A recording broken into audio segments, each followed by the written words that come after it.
do babies come from? Like, how do we get here? When broken down, it's a simple thing. Every species reproduces, but in different ways.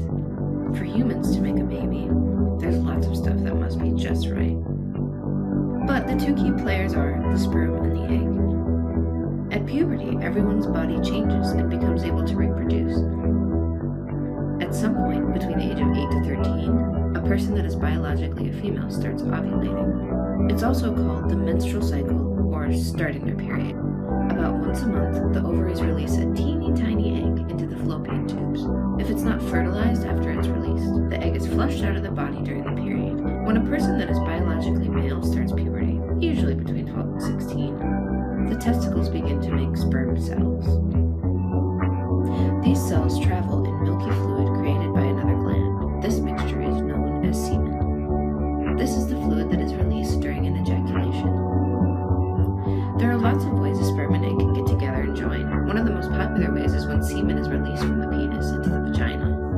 Once those little swimmers are in there, the sperm race through the vaginal canal, past the cervix, through the uterus, into the fallopian tubes.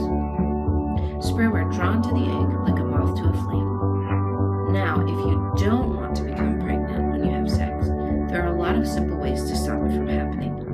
We call this contraception. When you want to have a baby, sometimes people are not able to have a baby using the most popular method. When this happens, doctors can totally help them out, like using a tool to place sperm into the vagina near an egg.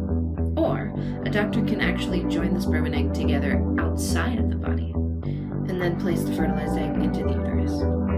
All these methods achieve the same thing. The sperm and the egg get together and unite, becoming a single cell. This is called a zygote.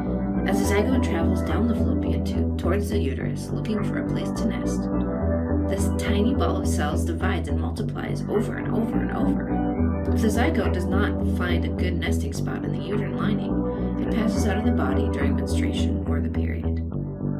If the zygote does find a nesting place, this marks the moment when pregnancy actually begins, and the fetus starts to grow into what is called an embryo.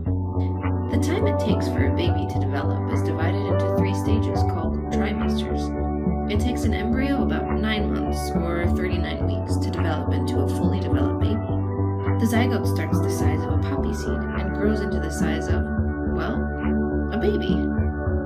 Most of a pregnancy takes place in the warm and comfy uterus, also known as the womb. It has all the nutrients needed for that little ball of cells to develop into a fully formed body.